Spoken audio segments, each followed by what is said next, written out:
Saya mau tanya, bagaimana cara membasuh kepala ketika kita berwudu?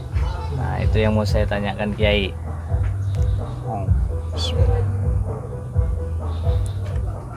Wa rabi'uha mashu ba'di ra'sihi kan nas'ati wal bayadi alladhi waru al uzuni basari aw saqrin fi haddihi. Bermula yang keempat padu-padu wudu adalah mengusap atau menyapu sebagian kepalanya. Di dalam ayat dijelaskan wamsahu biru'usikum, usaplah oleh kamu dengan kepala kamu. Ba di sini makna taba'id.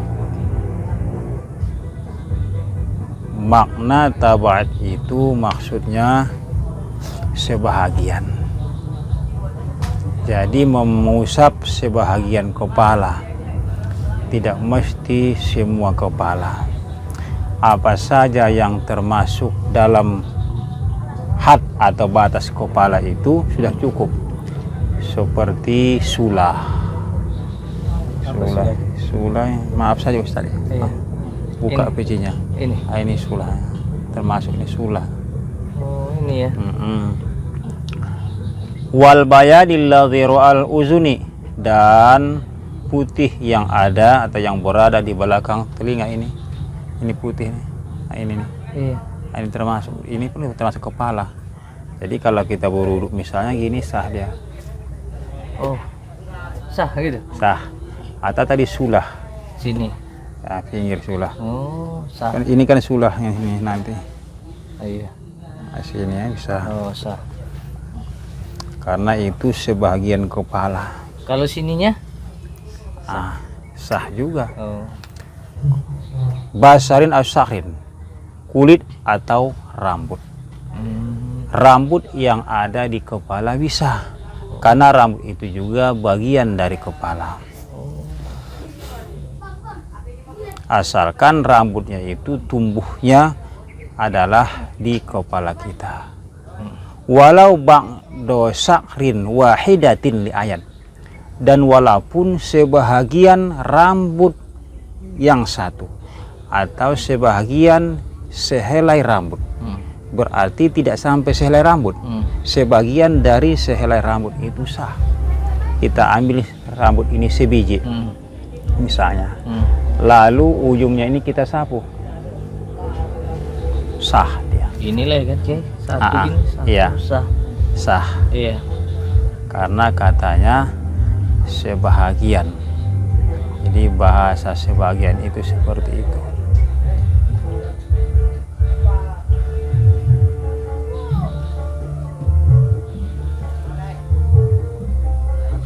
Kolal Bagoyu. Nah, di sini nanti ada perhilapan. Telah berkata Imam Bugawi, beliau menyatakan yang bagi Allah yujzi'a aqalla min qadarin nasiyah. Beliau menjelaskan tidak cukup, kurang usapan itu sekedar luasnya bagian ubun-ubun ini. Jadi ubun-ubun kita, coba dulu buka kepala biar terasa Ustaz. Nanti kalau kepala enggak, di mana ubun-ubun? Sini kan? Sini. Ubun-ubun. Jadi kata Imam Bugawi tidak cukup kalau tidak basah sekedar luas ubun-ubun segini berarti. Begini. Berarti ginilah kita nyuapnya. Gini. Gini. Iya. Ubun-ubun dia. Nasiyah.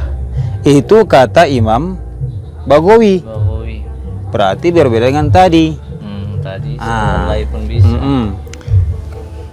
Misalnya bila mana ada orang menyatakan tidak lebih atau tidak boleh kurang seluas ubun-ubun, kata orang misalnya, kita tahu oh itu adalah pendapat Imam Bagawi.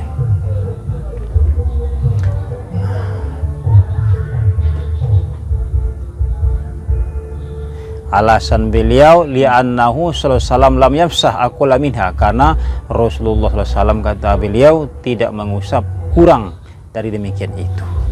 Jadi kalau Rasulullah katanya berwudu, menurut Imam Baghawi tadi tidak kurang dari seluas ubun-ubun tadi. Nah, dalam di tengah dijelaskannya annahu sallallahu alaihi wasallam masaha binasiyatihi, ia mengusap ubun-ubunnya, wa ala imamati, dan atas serbannya.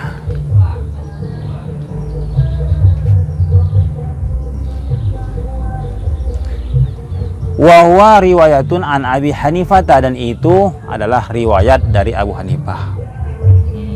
Lalu bagaimana yang paling masyhur? Nah, yang masyhurnya seperti ini. Wal masyhuru anhu yumasiru. Pendapat yang masyhur minimal 1/4 bagian kepala kita diusap. Itu masyhur. Segini lah. 1/4 itu Mana? segini juga Ustaz. Kepala kita 1/4. Berapa pada ini coba lah. 1, 2, 3, 4. Jadi kalau 1/4 kepala, kemudian luas tapak tangan kita ini hampir sama dengan seubun-ubun juga 1/4. Ini 1/4. Itu berapa nih? Kita kepala Ustaz. Iya. 1, 2, 3, 4. Kan 4 kali.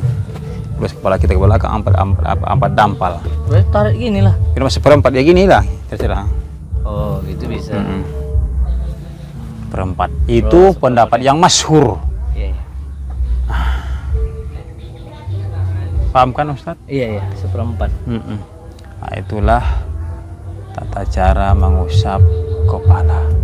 Adapun sunnah-sunnahnya nanti akan dijelaskan di bagian tentang sunnah-sunnah wudhu.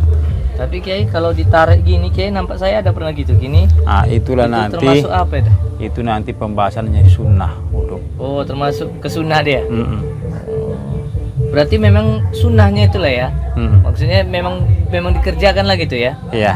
Oh. Jadi nanti setelah kita mempelajari sunnah-sunnah wudhu, taulah kita mana yang sunnah-sunnah wudhu itu, mana yang fardu itu. Oh, gitu. Nah, yang selama ini kita bahas ringkas fardu saja dulu. Iya. Kenapa? Supaya betul-betul kita mengerti, paham fardu wudhunya, kemudian supaya betul-betul kita bisa berwudhu menjalankan fardunya itu sah. Karena kalau sudah fardunya itu sah, kalaupun sunnahnya nggak sah, yang penting kan fardunya dulu. Iya. Ketimbang dia melakukan sunnah-sunnahnya juga sementara fardunya aja nggak selesai, kan rusak semuanya. Jadi bertahap dia. Di sini belum ada mengupas masalah sunnah wudhu, belum, masih fardunya saja. Iya, okay. Selesai. Iya, itu. Apa lanjut kepada membasuh kedua kaki. Oh iya. Wal khamisuha, dan bermula yang kelimanya rukun wudhu, ghuslu rijlaihi, membasuh kedua kaki, bikuli ka'bin, dengan setiap mata kaki. Jadi atasnya itu mata kaki batasnya. Batasnya mata kaki. Batasnya mingkuli rijlin, daripada kaki. Itulah yang dibasuh. Wajib dibasuh apa-apa yang ada di batas kaki tadi, baik dia ada lubang misalnya di kaki kita, iya. atau ada yang koyak, Iya. maka dalamnya itu wajib dibasuh. dibasuh. Bahkan di sini jelaskan laudah kholat saukatun, kalau masuk duri, rijlihi pada dalam kaki, berarti orang yang kena duri. Iya. Wa zohara ba'dhuha, dan nampak sebagian durinya, berarti nggak masuk semua. Nggak masuk semua. Wajib kulwaha, itu wajib dicabut. Dicabut durinya. Wa ghuslu mahaliha, dan wajib membasuh tempatnya. Artinya kalau orang yang kena duri, kemudian durinya itu nampak sebagian, kalau diraba dia terasa dia mengganjal, berarti kan ada ujungnya dikit. Iya. Wudhu seperti itu tidak sah selagi durinya belum dicabut. Durinya dicabut Iya. ya. Baru masukkan airnya. Masuklah airnya Ya, itu. kalau setelah dicabut barulah kita berwudhu, Iya. masuklah air ke dalamnya. Hmm. Artinya kalau orang yang kena duri, durinya itu muncul sedikit karena mungkin sakit nggak dicabut, dia berwudu, tidak sah wudunya itu maksudnya. Oh iya. Jadi cabutlah. Oke. Cabut baru berwudu. Kenapa seperti itu? Li'annahu soro fi hukmi zohiri. Dia itu menjadi hukum zohir atau hukum bagian luar dia, sebab kukunya tadi nampak. Cuman apanya, durinya nampak. Kalau durinya nggak nampak lagi, sudah tertutup, diraba pun nggak terasa lagi, maka dia sudah menjadi hukum batin, maka sahlah wudunya kalaupun tidak dicabut. Kalau udah nggak nampak, Iya. apanya ya? Ya, diginikan pun nggak terasa lagi. Terasa lagi. Nah, berarti kan di dalam dia. Oh, lalu bagaimana pula kalau misalnya bengkak? Karena api miaunya bengkak kan? Iya. Walau tanaf atau katanya kalau bengkak tirjilin pada kaki, awarihi atau selain kaki anggota wudhu, Iya. lam yajib ghuslu batini, tidak wajib membasuh batinnya karena bengkak dia. Malam ya tasakok, sebelum dia belum pecah atau belum koyak. Kalau sudah koyak misalnya, maka dalamnya itu wajib dibasuh. Fa'in tasakkoko, karena fa'in tasakkoko, kalau dia sudah koyak, wajib ghuslu batini, wajiblah membasuh batinnya. Malam yar tatiq, selagi kulit airnya tadi belum menyatu, dia belum rapat. Dia kan tadi melentung, bengkak. Keluarlah air-airnya misalnya kan, kempes lah dia. Kulit-kulitnya itu belum menyatu dengan kulit kita, airnya itu. Maka wajib masuk air ke dalam. Oh. Kalau udah menyatu kalau sudah menyatu nggak penting lagi. Oh iya. Nah, kalau sudah rapat. Iya. Jadi kalau sebelum rapat dia terbelah tadi, maka wajib masuk ke dalam. Makanya ada kaki manusia kadang-kadang di sininya putih-putih dia kan. Iya. Putih-putih dia, sementara ada lubangnya. Iya. Ada lubangnya dikit tengah. Iya. Jadi putihnya itu belum koyak. Iya, belum. Cuman putih itu berarti kan sudah udah berjarak dia antara daging kita. Itu harus masuk air ke dalam. Kalau enggak Ngalir lah air. iya, kalau enggak masuk air ke dalam enggak sah wudunya. Nah, maunya kadang-kadang seperti orang yang berganti kulit tuh. Iya, berganti kulit. Mau seperti itu dia, ada koyak-koyak dia. Misalnya ini kan udah lama nggak kerja kan, misalnya putih-putih di sininya kan. Dia putihnya ini kulit berjarak dengan dagingnya ini.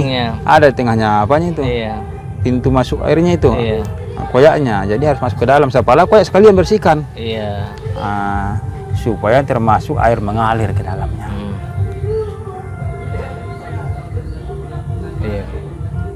Paham kan Ustaz? Iya Bang.